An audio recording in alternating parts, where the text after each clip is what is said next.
ಇನ್ನು ಬಿಳೇಕಹಳ್ಳಿ ರಸ್ತೆಯಲ್ಲಿ swimming pool ನಂತೆ ಆಗ್ಬಿಟ್ಟಿದೆ. ರಸ್ತೆಯಲ್ಲಿ ಅಪಾರ ಪ್ರಮಾಣದ ನೀರು ನಿಂತಿದೆ. ಅಲ್ಲಿ ಸ್ವಿಮ್ಮಿಂಗ್ ಪೂಲ್ ರೀತಿಯ ಆಗ್ಬಿಟ್ಟಿದೆ ಅಲ್ಲಿನ ರಸ್ತೆ.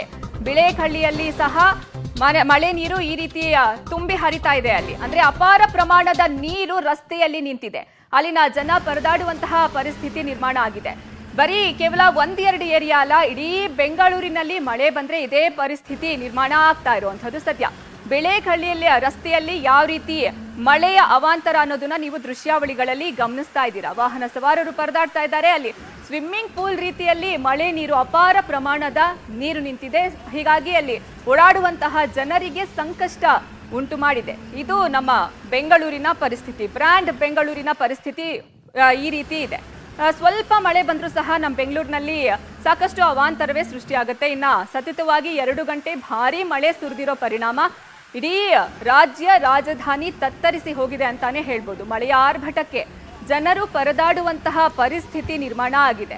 ಸಿಲಿಕಾನ್ ಸಿಟಿಯಲ್ಲಿ ಭರ್ಜರಿ ಮಳೆ ಸುರಿದಿದ್ದು, ಮಳೆ ನೀರಿನಲ್ಲಿ ಸಂಚಾರ ಮಾಡೋದಕ್ಕೆ ವಾಹನ ಸವಾರರು ಪರದಾಡುವಂತಹ ಪರಿಸ್ಥಿತಿ ನಿರ್ಮಾಣ ಆಗಿದೆ. ನೀವು ದೃಶ್ಯಾವಳಿಗಳಲ್ಲಿ ಗಮನಿಸ್ತಾ ಹೋಗ್ತಾ ಇದ್ದೀರಾ ಯಾವ ರೀತಿ ಬೆಂಗಳೂರಿನಲ್ಲಿ ಮಳೆ ಜನರನ್ನ ಪರದಾಡುವಂತಹ ಪರಿಸ್ಥಿತಿಗೆ ತಂದೊಡ್ಡಿದೆ ಅನ್ನೋದನ್ನ.